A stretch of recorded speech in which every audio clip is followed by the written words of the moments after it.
né? O Chávez e Maduro chegaram numa ditadura absolutista e controle absoluto de tudo.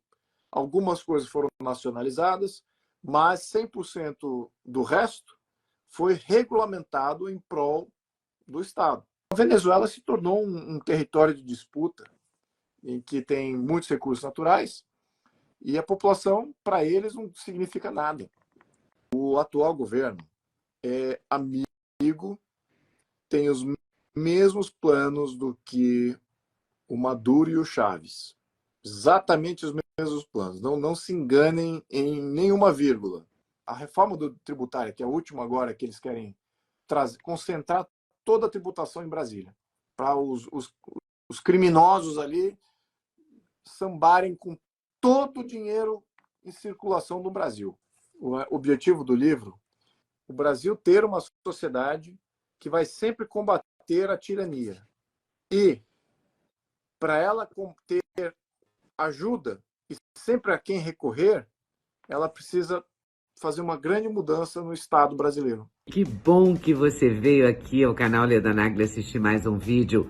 Aproveita, faz um comentário, dá um like, avisa seus amigos, compartilhe esse vídeo e fique à vontade para curtir. Cheguei aqui para conversar com Luiz Felipe de Orleans e Bragança, deputado federal. Vamos falar do Brasil, vamos falar de Conselho de Estado, de Povo, de federalismo, de parlamento, judiciário, primeiro-ministro. O Brasil no século XXI é o livro do Luiz Felipe de Orleans e Bragança. Mas a gente vai falar do Brasil de modo geral, né?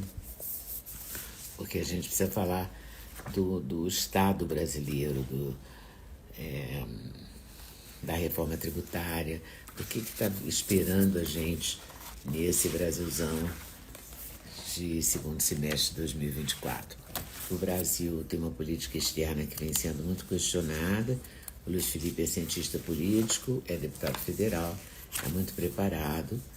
Eu acho que ele vai poder ajudar a gente a entender que rumos o Brasil está tomando e o que a gente está fazendo nesse país, e o que está acontecendo, né, nesse país. O Luiz Felipe é do Rio de Janeiro, é descendente da família imperial brasileira. Aliás, ele é descendente do imperador Pedro II e descendente, portanto, da família imperial brasileira. Ele assumiu o cargo de deputado federal em 2019. É um dos líderes do movimento Acorda Brasil, que foi favorável ao impeachment da Dilma, além de ser sobrinho de Dom Bertrand, que é o pretendente do trono, é o único descendente da família imperial brasileira a ocupar um cargo político de relevância. Ele estudou administração de empresas, ele fez um mestrado em ciências políticas, ele é um deputado federal muito atuante, e a gente quer a opinião dele sobre vários assuntos. Aqui, muito obrigada. Boa noite, Luiz Felipe. Leda, como vai? Tudo bem? Tudo bem, Tudo bem. boa noite. Eu comecei falando que ia falar do seu livro, Os Sete Poderes, que eu acabei de receber. E eu vi aqui, enquanto eu estava esperando você, entrando, eu vi muita gente elogiando sua palestra sobre a reforma tributária que você fez no sul do Brasil. Não sei se no Paraná. Sim, foi no Vi CEPAC. elogios. Falei sobre o fiz algumas do Sul, né? Fui para Balneário Camboriú acho que umas 3 vezes. Ah, é? Uma para falar de reforma tributária, outra para falar do conservador revolucionário que a gente precisa criar dentro de nós.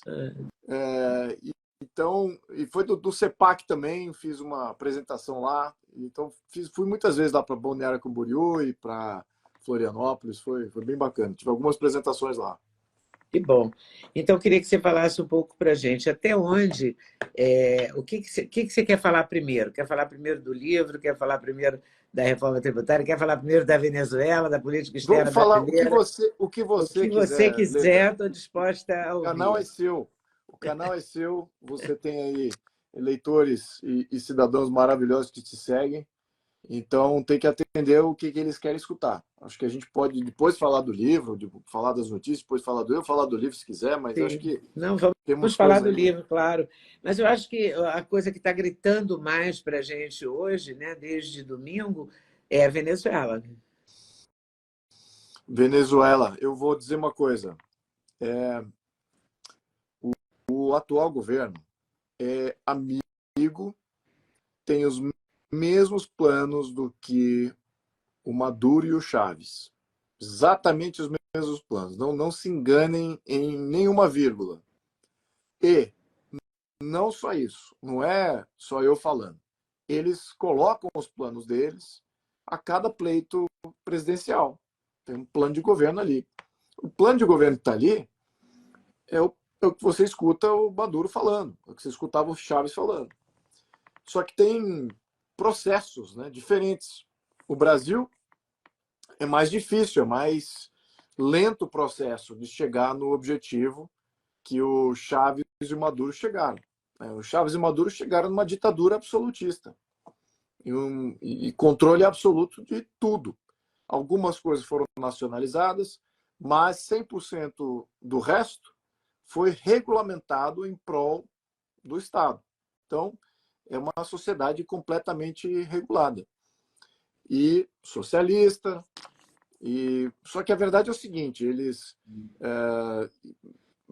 pela faceta de como eles conquistaram o poder, e como é o jogo de poder na Venezuela, eles não puderam ficar sem o apoio do narcotráfico e, obviamente, das Forças Armadas.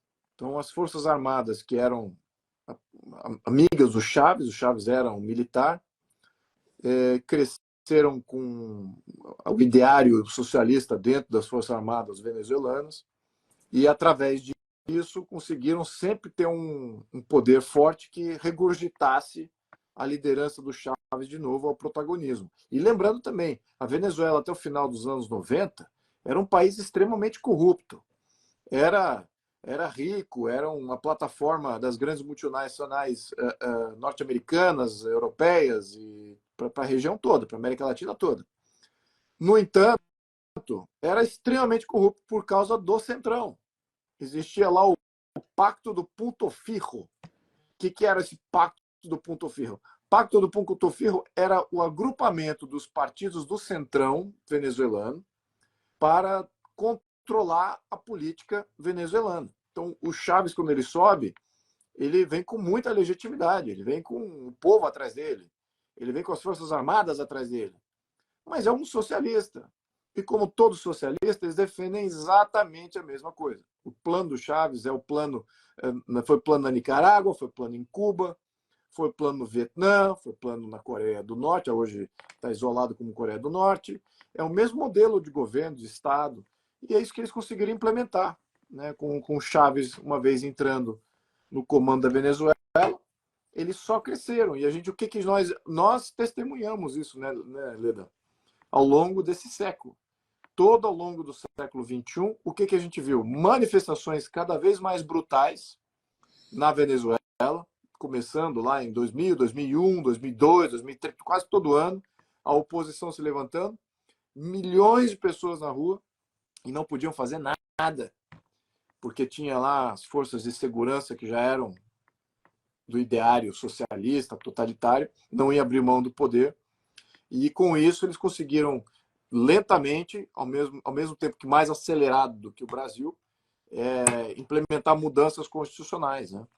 E tirou todo o poder do Congresso. Lembrando que toda democracia moderna, ela é baseada no reforço do poder do Congresso. E o que aconteceu na Venezuela foi exatamente o contrário. Eles enfraqueceram o Congresso a ponto de que hoje o poder simbólico da Venezuela é o Congresso. O poder efetivo é os juízes e o poder executivo. E claro que o que está por trás disso também são as Farc e os narcotraficantes no comando das forças militares, uma parte das forças militares, né? Então, aqui no Brasil é diferente, mas o objetivo é o mesmo, é chegar nesse modelo de controle absoluto. Eles não têm os militares, e até todos os esquerdistas aqui no Brasil falam assim, puxa, é um erro nosso não ter feito amizade com os militares brasileiros e tal, e ter cooptado ele para os nossos lados. Então você veja agora o Lewandowski que quer fazer a Força Nacional, exatamente como é na Venezuela. Os juízes, o STF já é como é os juízes na Venezuela, e estão fazendo as mesmas mudanças constitucionais. O Congresso se vende, porque temos ali o nosso Pacto do Punto Fijo, de centrão corrupto. Nós temos aqui também, que é o centrãozão, esses partidos de centro, que estão vendendo o Brasil para esse plano totalitário do governo, completamente bolivariano, mas o Centrão não está nem aí. O Centrão quer saber de dinheiro no bolso. E muitos deles nem entendem do que estão votando, mas votam porque pagaram eles para votar, e eles estão entregando o país para esse plano bolivariano aí do Poder Executivo, ou seja, enfraquecendo o Congresso. Então, estamos indo no contrário do que foi nas grandes democracias do mundo, que ao invés de reforçar o Congresso Nacional, competências, poder legislativo, estamos enfraquecendo pelos nossos próprios deputados e senadores. Estão se entregando, estão se vendendo. E é isso que está acontecendo no Brasil. Mas estamos falando de Venezuela, né? Então, eu diria que a gente não pode ter nenhuma Quando você está dó. falando da Venezuela, eu fico aqui vendo o Brasil. Não estou O vendo só a paralelo é Venezuela. maravilhoso. Oi, pessoal. Passei aqui para falar do Sexteto Ledanag, do Sexteto de Suplementos da Doctors First. Ômega 3, melatonina, coenzima Q10, K2, magnésio e cúrcuma. Cupom LEDA5, não vai esquecer. E use também a promoção que estiver em vigor no site. Vem comigo, Doctors First. Estou te esperando. O que está acontecendo hoje na Venezuela, eu estou muito feliz de ver duas coisas importantes que a gente não viu nesses 20 anos. Eu acompanho a Venezuela de uma maneira passiva, nunca fui para a Venezuela, mas tenho amigos da Venezuela. Eu já morei, quando eu morava nos Estados Unidos, no início desse século, 2000, 2001, 2003, recebemos lá na Flórida centenas de milhares de venezuelanos, e eles se mobilizavam politicamente, mas eles estavam vendo como não estava adiantando. Mas a diferença é o seguinte, que naquela época era a classe média venezuelana se mobilizando. E a aderência e a oposição até tinha mais organização, tinha mais poder, porque eram os grandes empresários, empresários médios e grandes, né? Hoje em dia não tem mais classe média na Venezuela, não tem mais grande e médio empresário na Venezuela. Então, o que estamos vendo nas ruas é a população raiz mesmo, o pessoal que não tem opção, não tem plano B, não tem plano de saída. É o pessoal onde a conta chega e é o pessoal que paga a conta de todo mundo. Né? O pessoal que não tem outra opção, tem que combater para sobreviver. E esse é um ponto importante. Então, não há outra classe ali em combate contra o Estado, senão as classes mais carentes. E outro ponto é que eles estão atacando os símbolos do socialismo. Estão botando abaixo as estátuas do Chaves, praticamente todo foice e martelo onde tem, estão destruindo isso. Então eles estão vivendo uma queda de muro de Berlim, momento de queda de muro de Berlim. É possível até que o Maduro, do jeito que ele está se comportando, chegue no momento Ceausescu, né, que era o Nicolau Ceausescu, ditador lá da Romênia, que foi aprisionado pelos seus próprios militares em função desse levante popular. E eu acho que é isso que é positivo, que a gente está vendo aí na Venezuela, que é bem diferente. É por isso que o que a gente está vendo agora, esses dias, vão ser muito importantes. Eu estou vendo algo irredutível. Eu não estou vendo uma saída negociada nisso. Né? Não estou vendo. Então, é triste de ver, ao mesmo tempo, sinto um pouquinho de aflição para os venezuelanos que podem sofrer as represárias. Estão sofrendo hoje mesmo, acho que foram 11 mortos. Né? Pois é. Ontem também, imagino que já deve ter tido também, vimos vários vídeos aqui. Infelizmente, escolheram esse tipo de governo. E o socialismo é isso, eles não saem numa boa, eles saem rasgando, né? E custa vida isso. Custa vida eles no poder, custou milhões de vidas no poder, eles no poder. Milhões de pessoas emigraram fora da Venezuela. O norte do Brasil é prova disso. Né? Acho que só o Brasil recebeu 500 mil, que já é um número que dobrou da última vez que eu tinha visto. Isso eu vi esse ano. A primeira vez que eu tinha visto o número de venezuelanos que tinham vindo para o Brasil faz 3 anos, se eu não me engano, e já estava um número assim, 270 mil, por aí. Então dobrou mais 2, 3 anos, dobrou. E fora o resto do mundo. Então estão dizendo aí no número de de entre 4 e 7 milhões de pessoas, e eu já tinha visto os dados da ONU, estava até falando sobre isso ontem, que durante o período de grande fome que foi gerado aí nesse século, no começo desse século, aí, faz o quê? Uns 5 anos atrás, 6 anos atrás, acho que a Venezuela sofreu de depopulação, perdeu população. Então, enquanto todos os outros países estavam crescendo, a população, a Venezuela estava caindo a sua população, não só por imigração, mas por fome também, estava matando muita gente. Então, isso é o socialismo. Agora não querem sair do poder, fraudam as eleições, fazem de tudo para se manter no poder. Quem está atirando a população são as facções mais radicais dos militares. É possível que haja um racha entre os militares ali, porque a maioria, aliás, todos ali são socialistas, mas tem alguns que são vinculados diretamente com o narcotráfico, outros não. Os que são vinculados com o narcotráfico são os mais carniceiros, esses aí. E tem muito cubano lá também. Lembrando que essas repressões que aconteceram todo ao longo desse século, junto com Chaves, até agora, muito cubano infiltrado.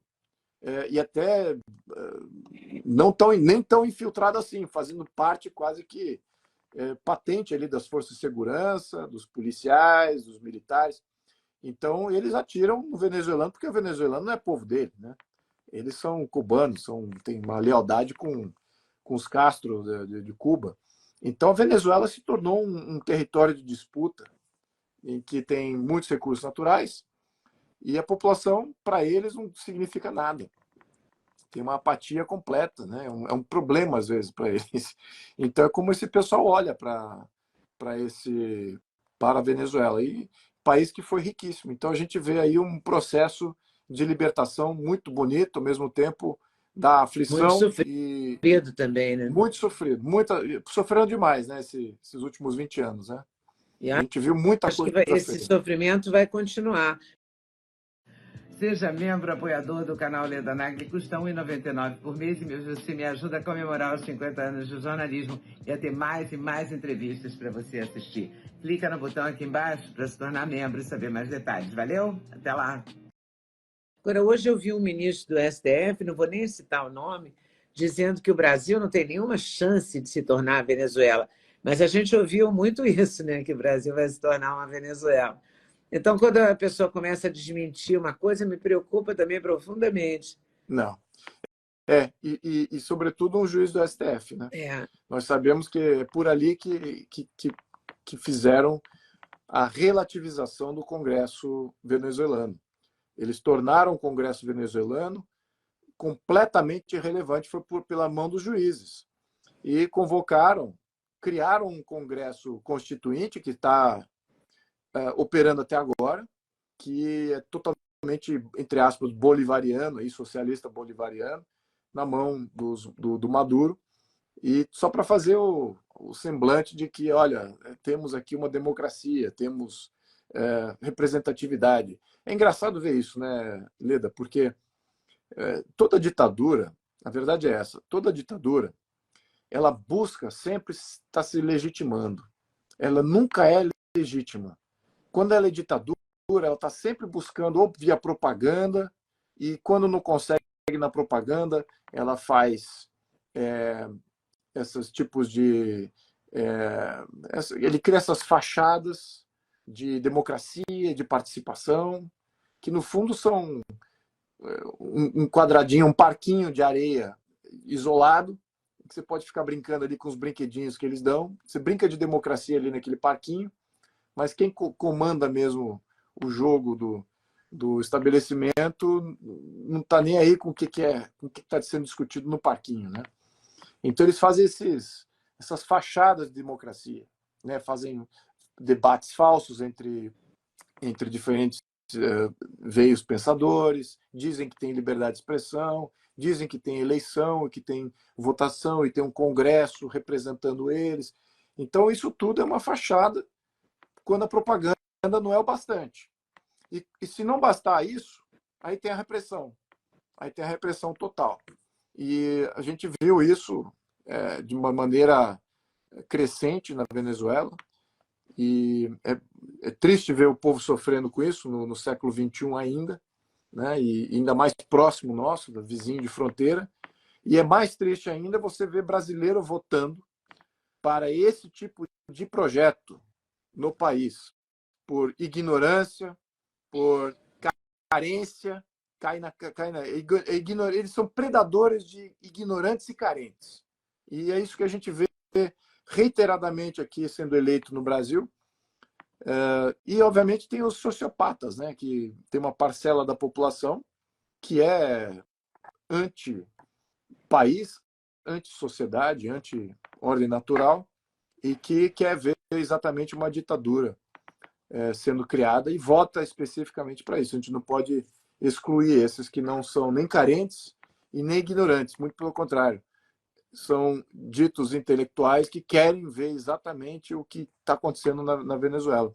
E estão aí como juízes, estão aí como deputados, estão aí como senadores e, claro, alguns milhões de eleitores também, infelizmente, né? Não é só na Venezuela. A Venezuela apenas é mais escancarada, né? A gente está vendo o que acontece é que esses países menores, a coisa é mais rápida. Não só a tomada do poder é mais rápido, porque a dimensão da coisa pública e da política ela é mais concentrada. Você dominando a política em uma ou duas cidades, pronto, já tá composto ali o seu poder. O grau de institucionalização é mais baixo do que no Brasil. Eu vou lembrar aqui, vamos resgatar um pouquinho de história, porque o Brasil tem uma tradição institucional de mais de 200 anos. Aqui na região, eu estou incluindo os Estados Unidos. Quando João VI veio, ele traz toda a corte, traz 15 mil pessoas vinculadas à corte. E o que eles trazem com isso? A institucionalização do poder para a América Latina. Nenhum outro país tinha isso. O translado efetivo de um império ultramarino de mais de 500 anos de operação, de sobrevivência, de sucesso, é trazido para o Brasil e implementado no Rio de Janeiro. Então, as instituições brasileiras, por mais que nós as critiquemos, são as mais antigas das Américas, as que mais têm legitimidade institucional. Então, o país tem tradição institucional, né? O Brasil tem essa tradição. Nenhum outro país das Américas tinha isso. E esse grau de institucionalização e, ao mesmo tempo, a descentralização, porque o país é uma dimensão continental, é um dos poucos países continentais do mundo, fica difícil você dominar o poder de uma maneira rápida. Quando você tem, por exemplo, Buenos Aires. Buenos Aires 45% da população está na província de Buenos Aires. Então você tem uma concentração muito grande. Santiago, no Chile, concentração massiva ali na área de Santiago. Lima, em Peru, concentra praticamente toda a política nacional do Peru, um pouquinho também, talvez em Cusco. Você tem todas as outras capitais dos outros países, há uma concentração muito grande. Em Venezuela, acho que são 2 ou 3 cidades, né? Medellín, Caracas, tem mais uma cidade que não vem ao nome aqui, não vem na cabeça de memória, mas você dominando política nessas 3 cidades, pronto, acabou, você dominou o país.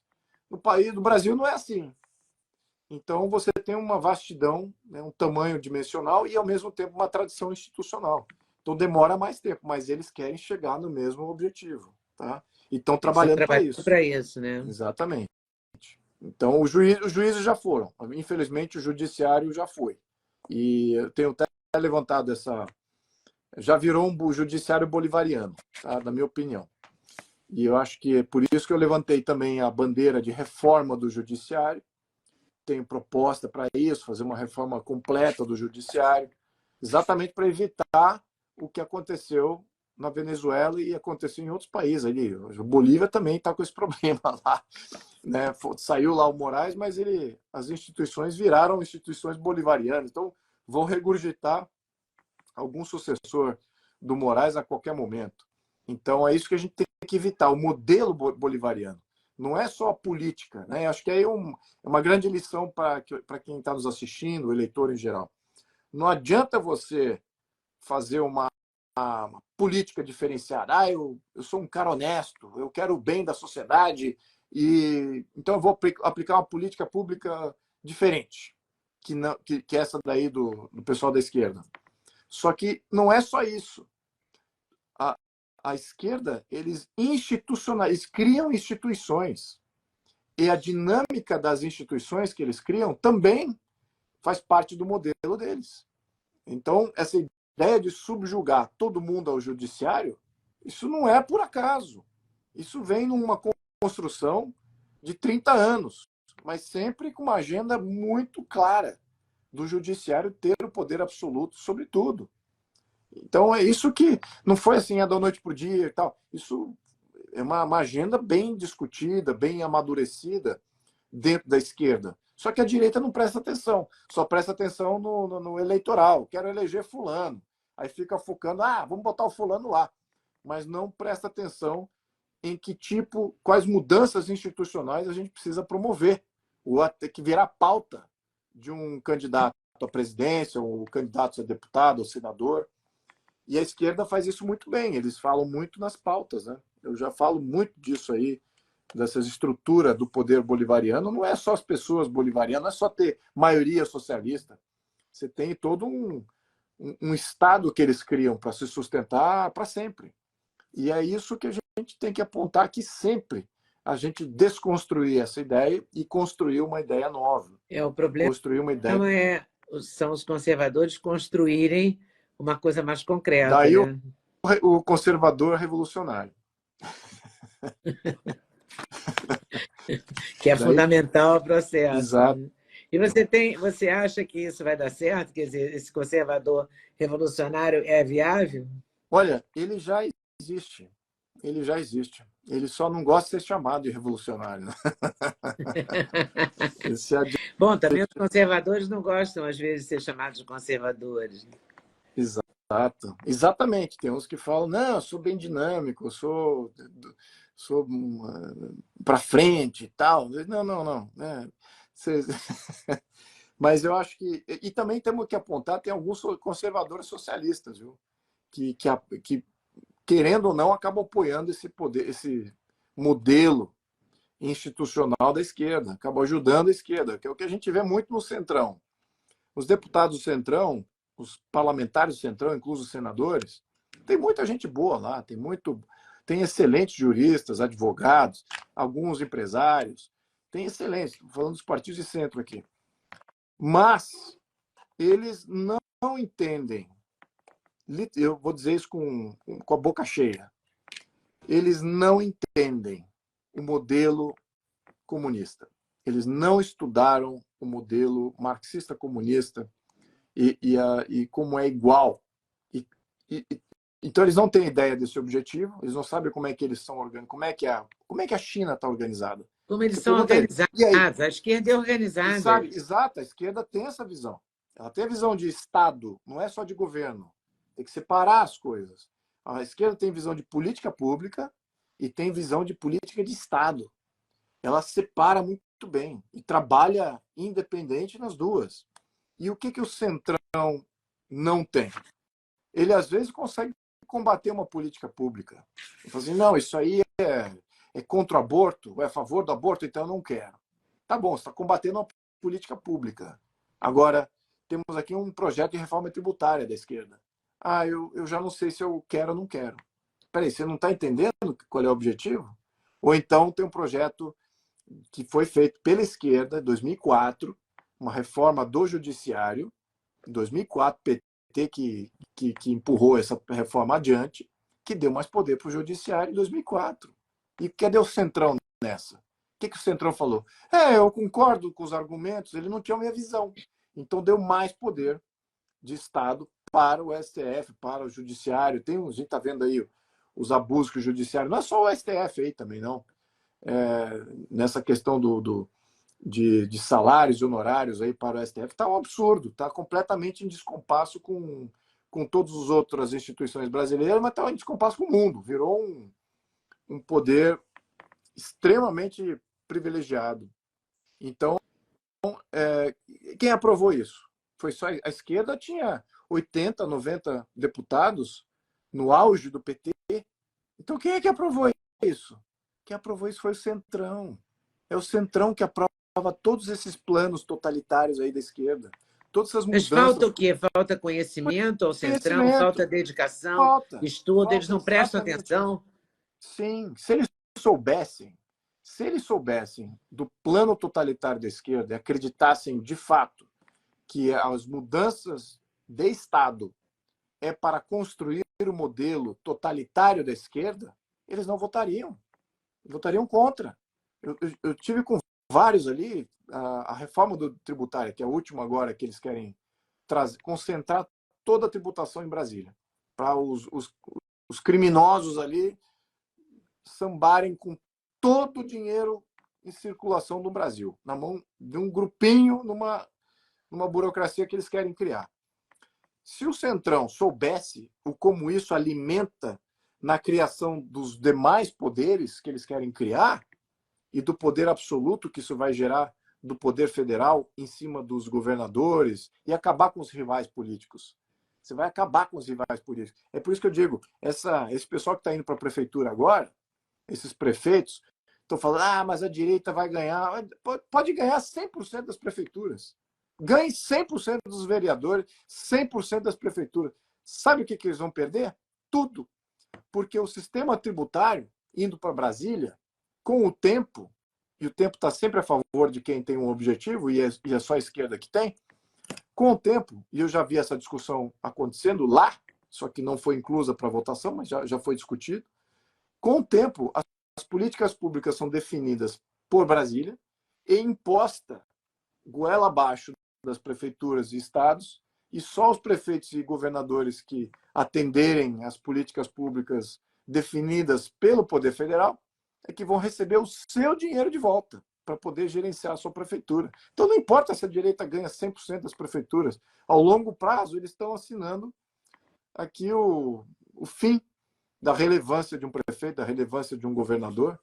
Isso aqui está em jogo, isso já foi discutido, isso faz parte, Leda, isso faz parte do plano de governo do Lula, está escrito lá.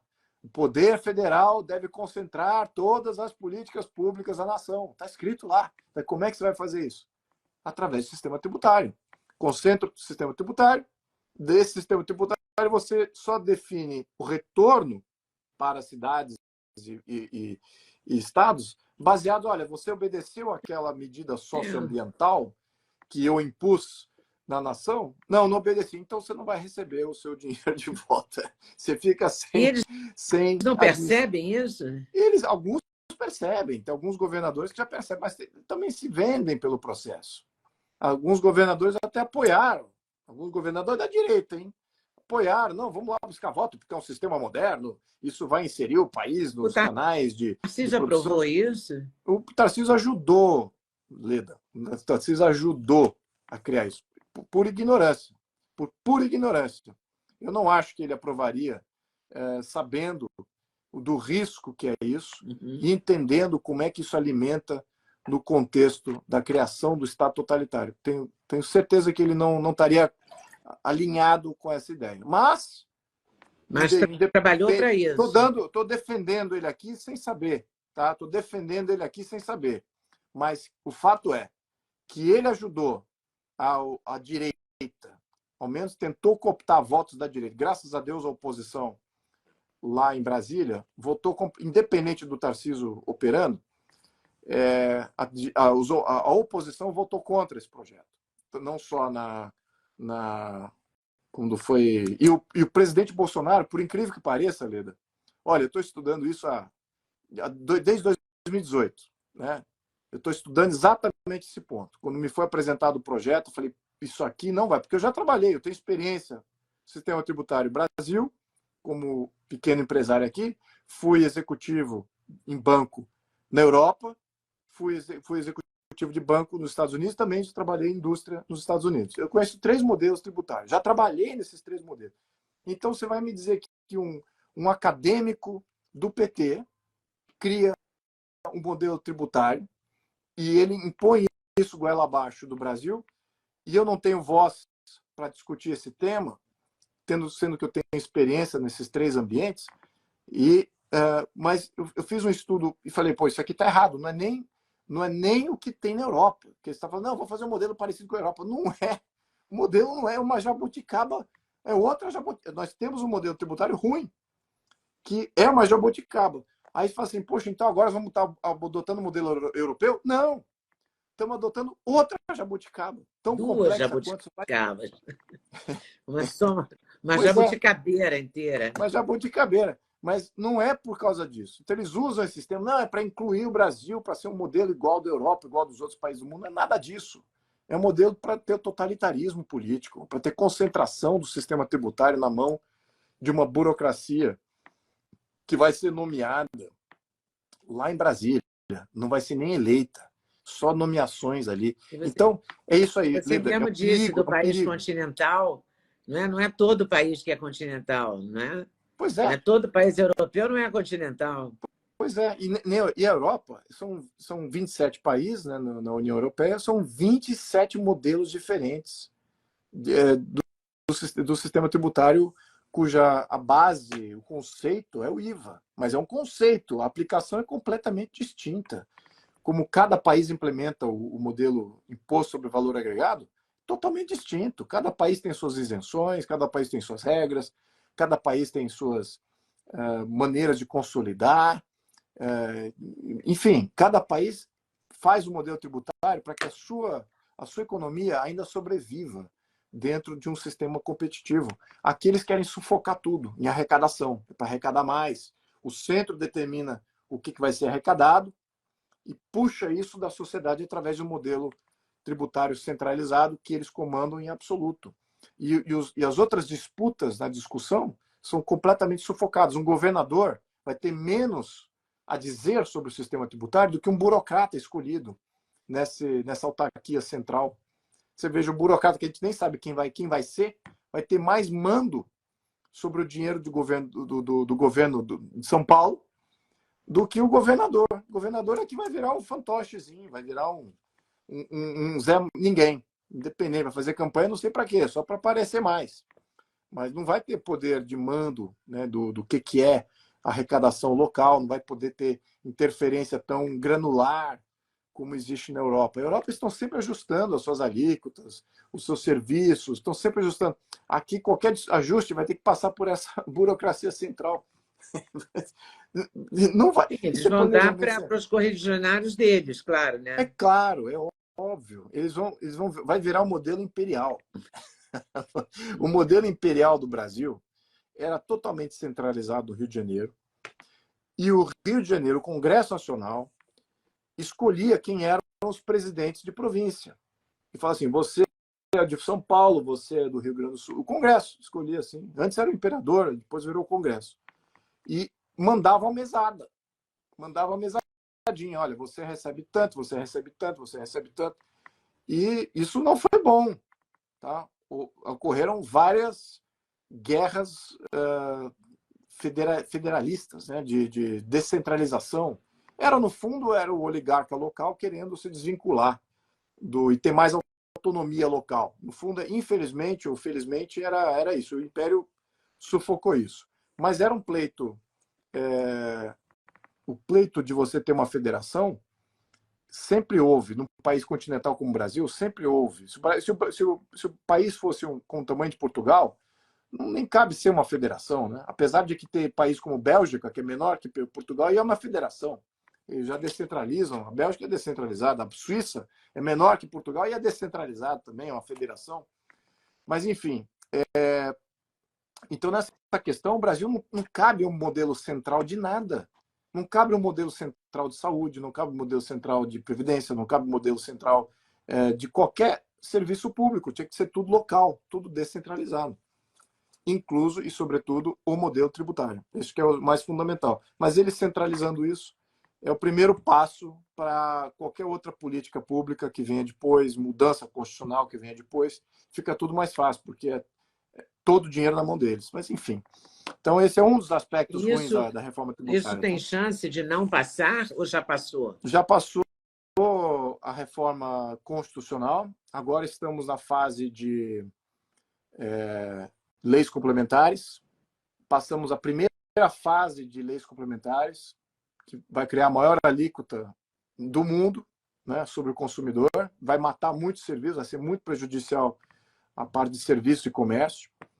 E agora vem a segunda parte da lei complementar, que cria exatamente essa burocracia central aí, que é, eu diria que é a bomba atômica aí da federação. Aí acabou o federalismo no Brasil. O pouco Isso que também tinha vai de federalismo, passar. eu espero que não passe, eu espero que nós tenhamos uma consciência do centrão.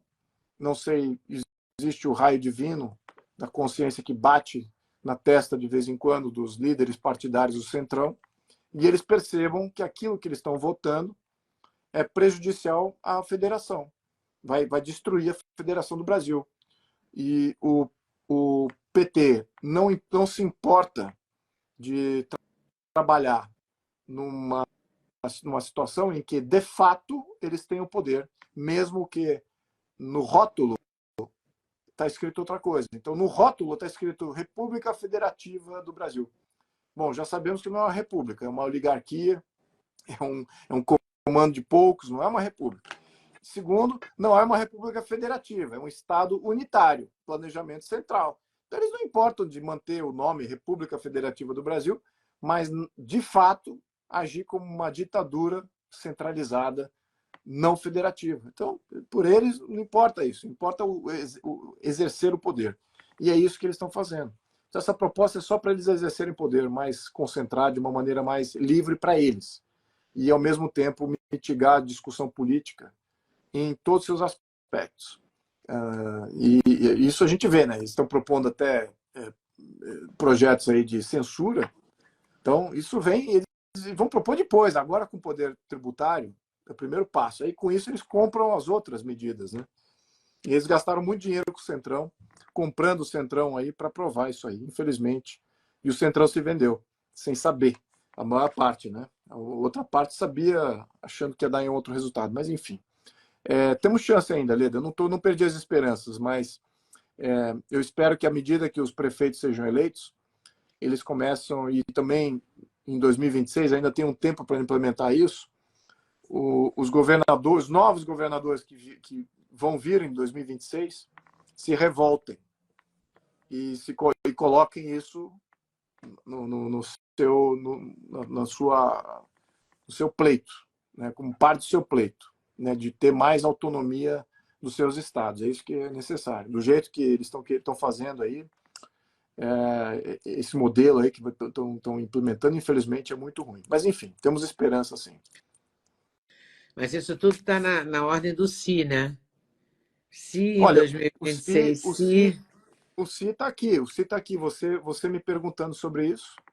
E o Si, quem está nos assistindo agora, não sei quantas pessoas são, se essas pessoas vão ter... 433. Pois é.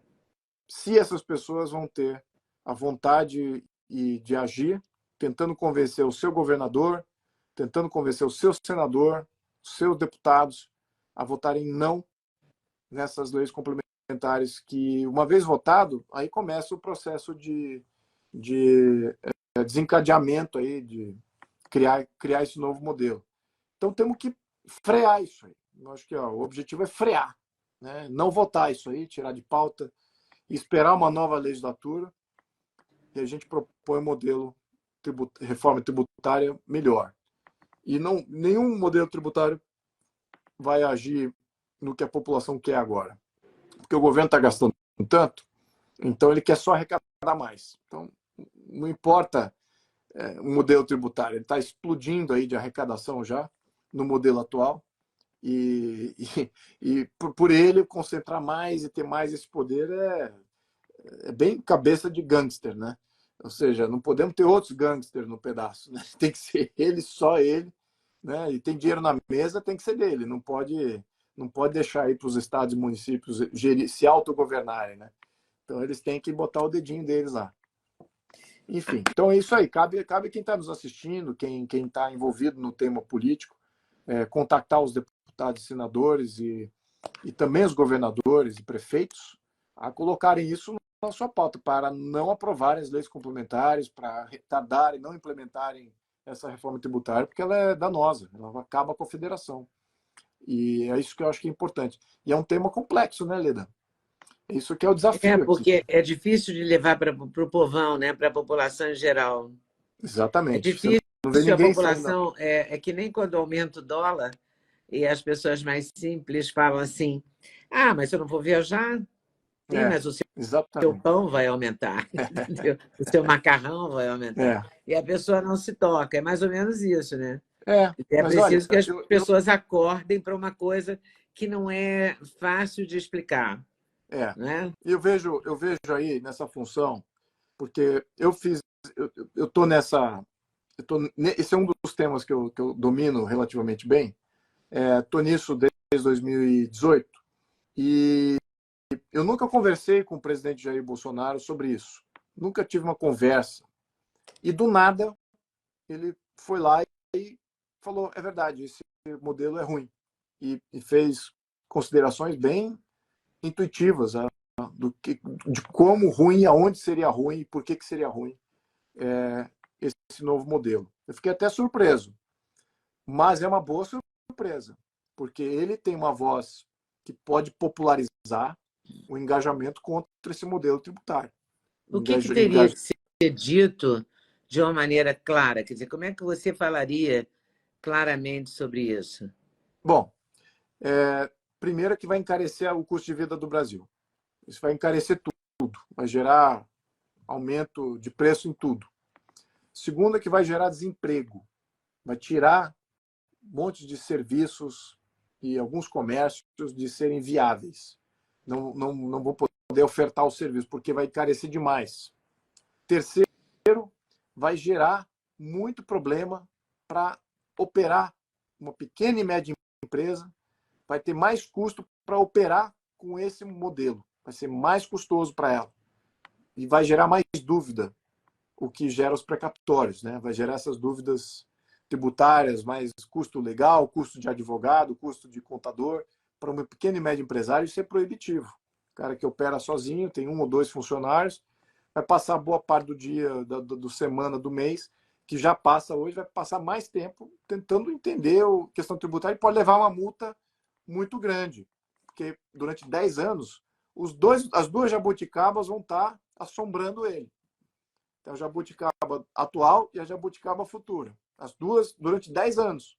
Então, você imagina, se a atual já gera problema, agora com uma nova complexa, vai gerar também problema.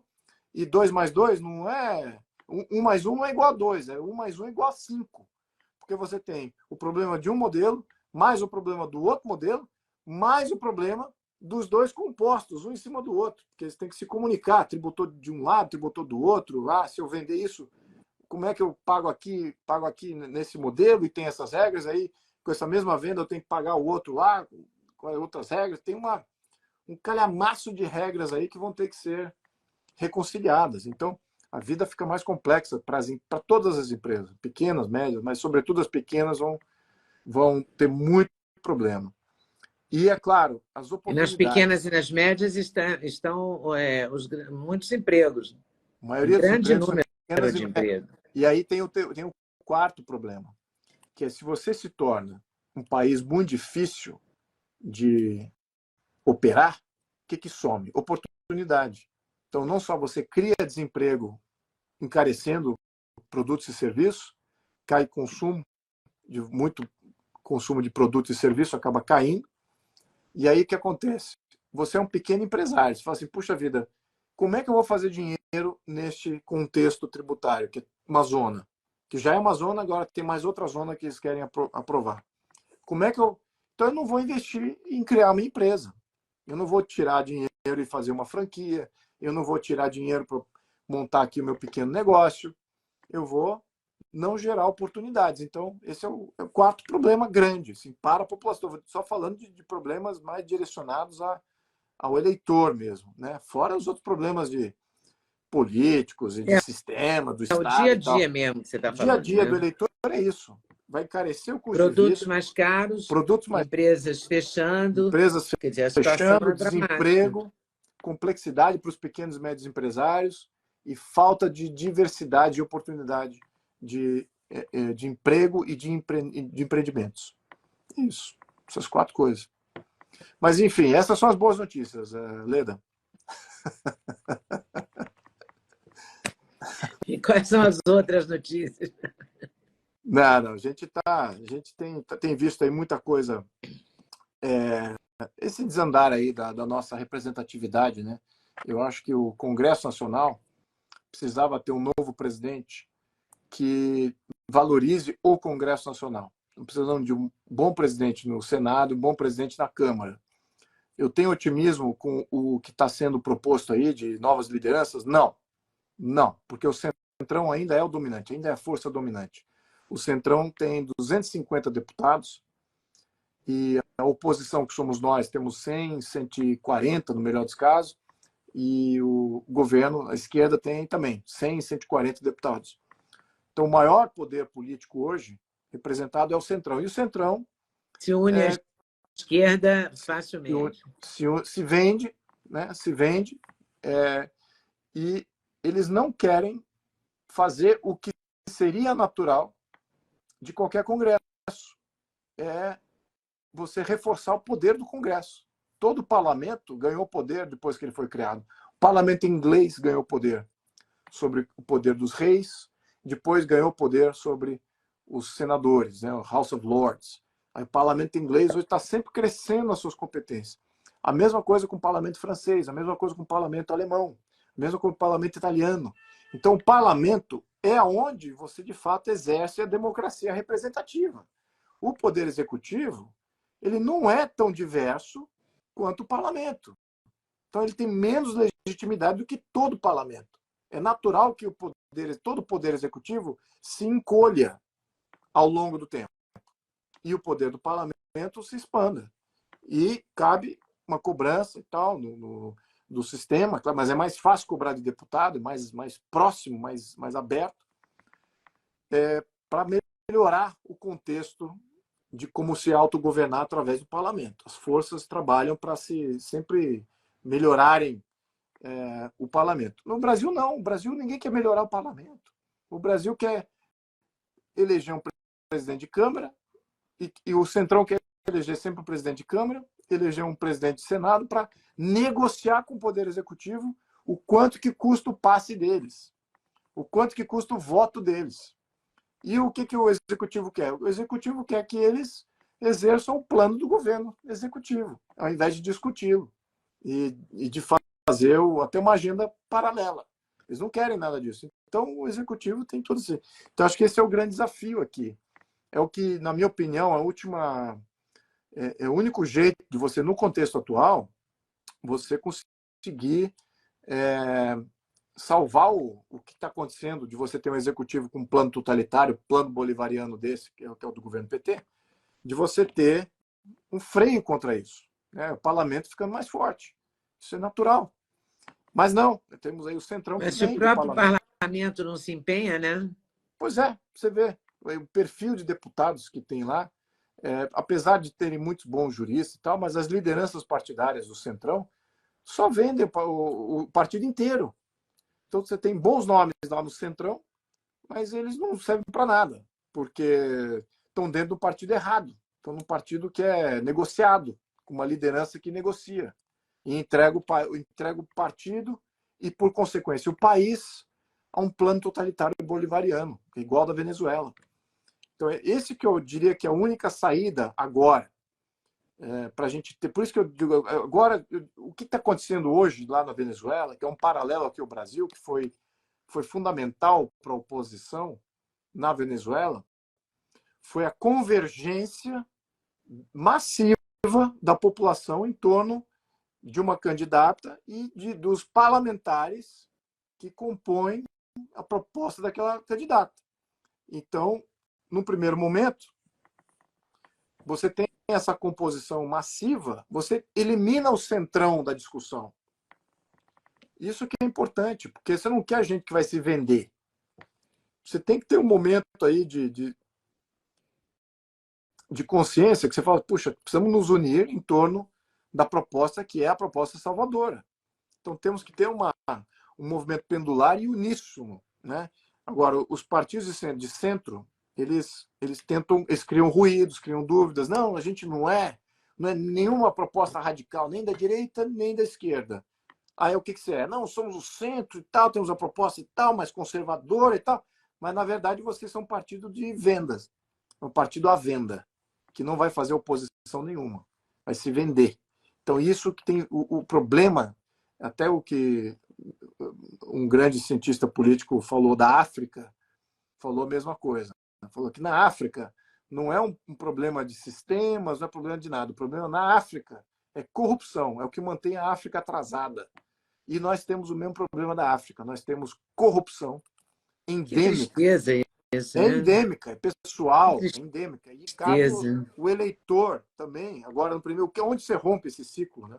Você tem que cobrar do eleitor. Fala assim, ó, o eleitor não pode ficar com essa assim, estou com medo da proposta do pessoal que quer propor algo diferente do que os sistemas que estão aí, porque ficam com medo. A imprensa também é toda da esquerda e fala, não, esse é o pessoal radical da direita. Tá? Mas, na verdade, a direita hoje é o que quer mais liberdade, mais democracia. Essa é a nova direita. Né? Posso até concordar que a direita do século XIX não queria nada disso. Mas inverteu-se os papéis. A verdade é essa. A esquerda que não quer a democracia, mas a esquerda mantém. A esquerda do século XIX era... Mantém o discurso, né? Mantém o discurso para obter poder e se manter no Estado como sendo seu grande abrigo. Então eles querem reforçar o Estado, não é mais democracia. Já a direita não. A direita quer liberdade, menos Estado, menos tributação, menos um monte de coisa. E eu acho que a gente conseguir convergência em torno dessa nova proposta, que é o que a Marina Corina está conseguindo lá na Venezuela, mas infelizmente a custas de milhões de mortos e imigrados e uma série de tragédias pessoais, a custo disso, agora houve um movimento bem grande, expressivo, é bem provável que ela consiga fazer ali uma mudança, uma queda dessa ditadura do Maduro. Eu tô sentindo isso, tá? E no Brasil, a gente, se Deus quiser, a gente não chegue nesse estágio para fazer a mesma coisa. Porque a gente está precisando de um movimento similar aqui. Mas você sente que ela vai conseguir? Porque o Chaves manipulou esse resultado, né? Com certeza, mas o que ficou bem... Primeiro, vários países negaram o resultado. Isso foi importante. Vários países negaram o resultado. Isso não aceitaram e falaram teve fraude. Vários países aqui da América do Sul, América do Norte, Europa, os países que nós concordamos são países democráticos, né, com o Estado de Direito. As ditaduras todas apoiaram Maduro. Né? Então, essas vieram ao encontro do Maduro e falaram, bem-vindo ao clube, mais uma ditadura, que bacana. Aliás, ainda bem que você continua no jogo aí como ditador. Então, mas as democracias vieram para rechaçar o que foi feito. Foi escancarado a fraude. Então, não há dúvida na fraude. Agora foram publicados os dados. Já saíram das atas? Sim, saíram as atas. Publicaram. E olha, o nosso sistema eleitoral não é tão bom quanto lá, hein? Por incrível que pareça. Porque nós não temos essa portinha aí, essa janela, para a gente contestar. Eles têm. Eles têm uma janelinha aqui. Qual é a janela, especificamente falando? Cada sessão eleitoral, eles têm que publicar em loco o resultado. E você, esperando até o final, você pede a divulgação do resultado daquela urna, daquela sessão eleitoral.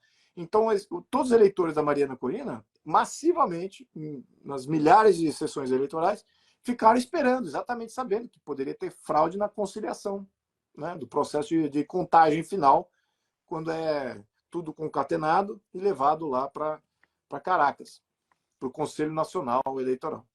Então, antes de chegar no Conselho Nacional, ali em loco, quando fecha, às 6 da tarde, muito bem, qual foi o resultado? Eles obtiveram aqueles resultados e fizeram o cômputo geral disso, além de que tem uma publicação online de cada sessão eleitoral. Então, eles fizeram o cômputo disso. E deu exatamente o que nós estamos vendo aí, que dava nas pesquisas, mais de 70% para, acho que era 19%, 17% para o Maduro e o restante esqueci o nome dele, pro amigo da Maria Corina, vamos dizer assim. Então, isso está publicado. Então, ou seja, ali eles têm como comprovar, tiveram como comprovar o voto. E eu acho que o Brasil não tem essa chance no modelo brasileiro, tá? Infelizmente. Acho que essa portinha se fechou com algumas medidas que o TSE tomou. Infelizmente. Mas então lá eles tiveram.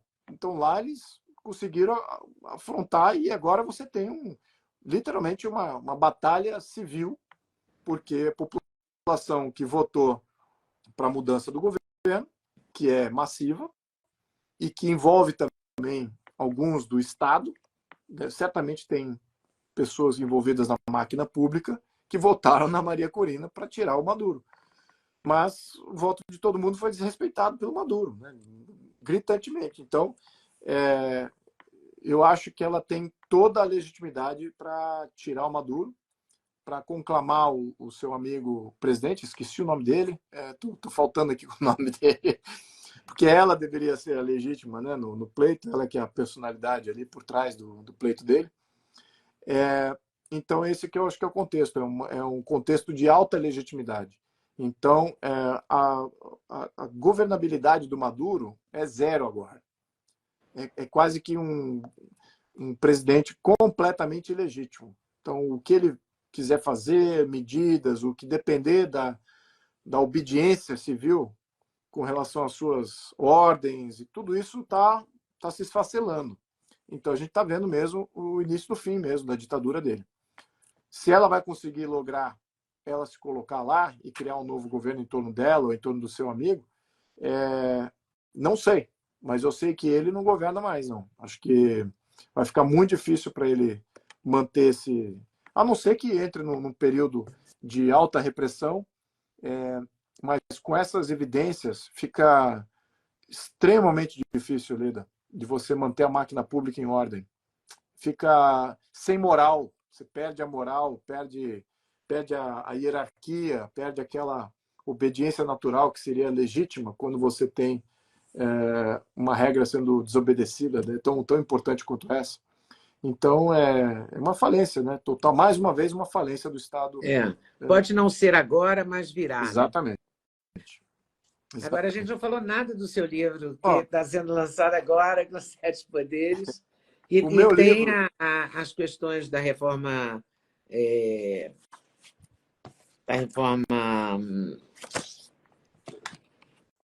tributária. Não tem? Tem aqui, ó. Caímos na armadilha. 15 razões para rejeitar a reforma tributária. Então, você tem vários detalhes aqui que você pode discutir, que você pode se tornar, se informar, né, sobre isso, além de política externa, além de todos os outros assuntos, né? O que eu tento fazer com isso aqui, Leda, o objetivo do livro é o Brasil ter uma sociedade, e é exatamente essa ambição, o Brasil ter uma sociedade que vai sempre combater a tirania. E, para ela ter ajuda e sempre a quem recorrer, ela precisa fazer uma grande mudança no Estado brasileiro.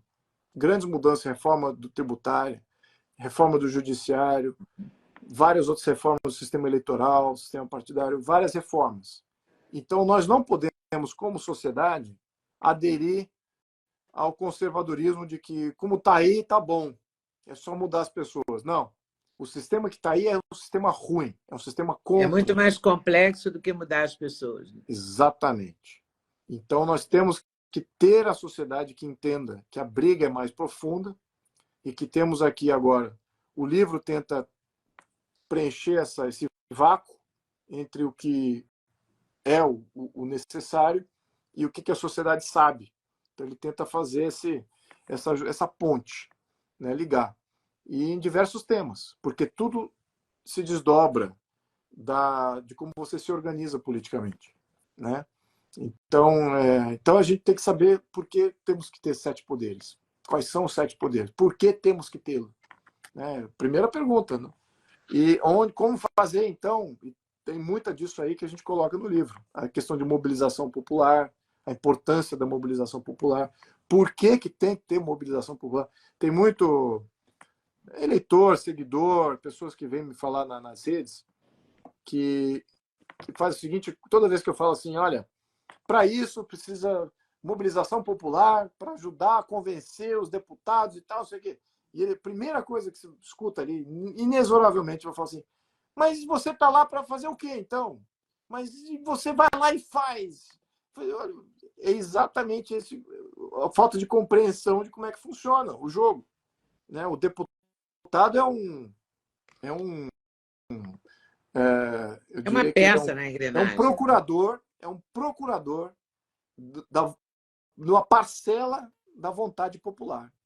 E como ele, tem vários outros. Ele não manda nos outros. Ele não manda nos outros poderes. Ele é um procurador de uma vontade popular. Então, eu tenho que cutucar a vontade popular para que a vontade popular queira que os outros procuradores, seus outros procuradores, queiram a mesma coisa do que eu. Oi, pessoal, passei aqui para falar do Sexteto Ledanag, do Sexteto de Suplementos da Doctors First. Ômega 3, melatonina, coenzima Q10, K2, magnésio e cúrcuma. Cupom LEDA5, não vai esquecer. E use também a promoção que estiver em vigor no site. Vem comigo, Doctors First. Estou te esperando. Não é eu ali tentando convencer. E olha, Leda, uma coisa que eu aprendi em Brasília lá é que você é um deputado de 10 mil votos, você é um deputado de 1 milhão de votos. Quando senta na mesa ali e na hora do voto é tudo igual. Não tem um é maior que outro, tem hierarquia, não tem nada disso. Estão todos ali e quanto menos voto a pessoa tem, menos relevância, mais ele quer fazer aparecer que ele tem, o voto dele vale. Então, se você falar uma coisa, ele vai votar contra, ou ele vota ao contrário. Então, tem toda uma dinâmica assim, de ego que entra no jogo. Mas eles todos obedecem à opinião pública. Eles todos obedecem à opinião pública. Então, a função do livro é isso, é a gente trazer mais didática, ensinamentos. Eu estou compartilhando o que eu aprendi. Na verdade, não é que eu sei isso, é que eu aprendi isso, eu estou compartilhando isso. E eu vejo minha função muito como parlamentar, até como político eleito, fazer essa transferência do que eu acumulei. Para mim é importante. Mesmo, né? Para mim é muito importante. Compartilhar o conhecimento também é muito importante. Exatamente. Porque as pessoas, não sabendo o que é que está acontecendo, não se posicionam adequadamente. Exato. Vão estar sempre cometendo o mesmo erro. Então, eu acho que é por aí. Também tornar... A liberdade começa antes da consciência. E se você não tem uma consciência livre e não é um pensador livre, você sempre vai ter vai ser um voto de cabresto. Vai ser um voto de cabresto dos seus vícios, dos seus preconceitos, das suas percepções míopes e da sua fraqueza ou carência de ter alguém que se coloque ali como o grande resolvedor dos problemas sem te comunicar quais são os problemas. Mas a verdade, o que torna você livre é você ser capaz de também resolver o problema. E saber exatamente qual é o problema e como agir e cobrar exatamente o que você quer. Isso é liberdade. E aí sempre é a mesma coisa, o conhecimento e a liberdade. Isso mesmo. Sempre botar isso. Então, a função continua essa. O livro ele vem com essa função, e também explica o porquê da Constituição que a gente publicou. Pois é, a Libertadora. Você tem um livro sobre a Constituição também, que é a Libertadora. Então, é isso. Agradeço muito você estar vinculando o livro, porque é importante ter mais pessoas debatendo isso. Eu gostaria até de fazer uma peregrinação presencial, começando aqui em São Paulo, óbvio, talvez Brasília, mas começar a discutir os temas que a gente discute aqui. Porque tudo isso, a questão de defesa nacional, por exemplo, está lá no livro. Tem aspectos da Constituição de 88 que limita a nossa ação na defesa. Problemas incríveis de soberania que a gente tem. Isso tudo começo a capturar no livro, nos pensamentos que estão aí. Então, é isso. É começar a libertar e começar a ter um diálogo político com os eleitores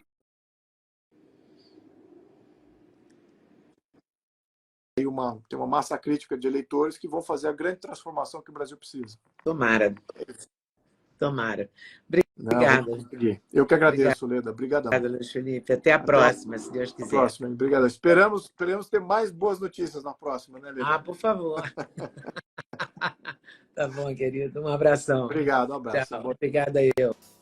Que bom que você veio até aqui, que você assistiu as entrevistas. Agora eu vou te pedir para curtir, para compartilhar, para avisar para os amigos. Enfim, para curtir junto comigo meus 50 anos de jornalismo e se tornar membro apoiador do canal Leda Nagli. R$ 1,99 por mês. Não é muito, né? Mas é muito sim, porque é o seu apoio, é a sua presença, é a sua força nesses 50 anos e nesse canal. Tô te esperando lá, valeu? É só apertar o botão aqui embaixo, ó, e se tornar membro. É rapidinho.